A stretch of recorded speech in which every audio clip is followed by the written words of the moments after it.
Hey guys, welcome back to the Great White Mexican channel. I'm using Canelo Alvarez today because he is a great white Mexican. Uh, anyways, I'm Marco, and today I'm going to talk about something that I need to talk about, which is feminism.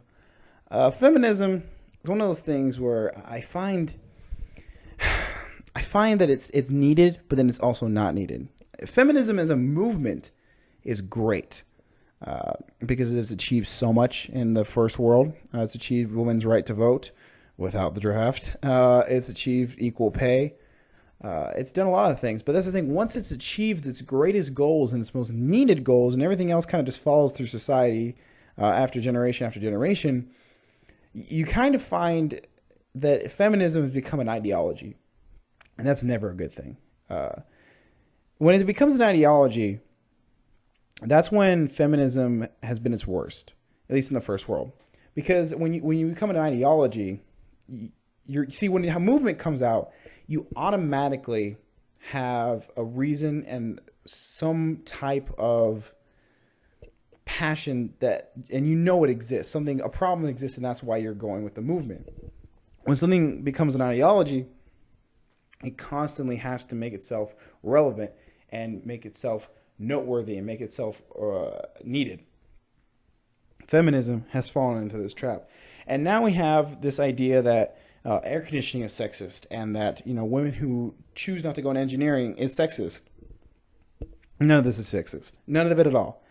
And the funny thing is that you see people fight against this all the time, yet they get called misogynist and they get called liars. Like when you debunk the wage gap, you're still a liar.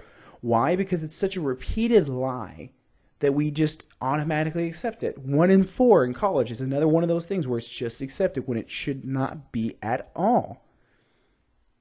I always say this example: if 1 in 4 women are raped at college campuses or have been sexually assaulted, that's the same rate as the Congo. Would you send your daughter to the Congo? I don't think so.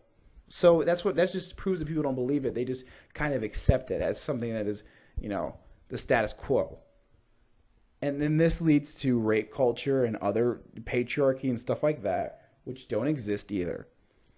This is why I don't like feminism. This is why feminism is not needed anymore, at least in the first world. It is needed in Islamic countries, which feminists somehow defend for some reason. I have no idea. Hijab is a sign of independence and strength. No, it's a sign of oppression. Okay, you want to talk about real oppression? Let's go to Islamic worlds. Okay. And then you have other countries where women are treated horribly, but yet you don't see feminists talking about that. You see Emma Watson getting to the UN talking about first world problems, where she gets to talk about feminist issues. Fuck you, okay? Fuck you about lying about men. That's the worst part about it, is that they constantly lie and demonize groups of people, straight white men. This is what racists did to black people for hundreds of years. And now we're just doing it the other way.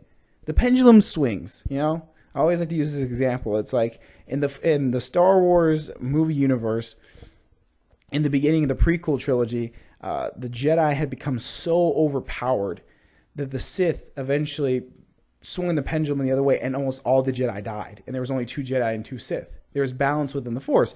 And then once Luke kills the Emperor, then the Sith becomes too powerful, and then Luke and Darth Vader kill the Emperor. Yada, yada, yada.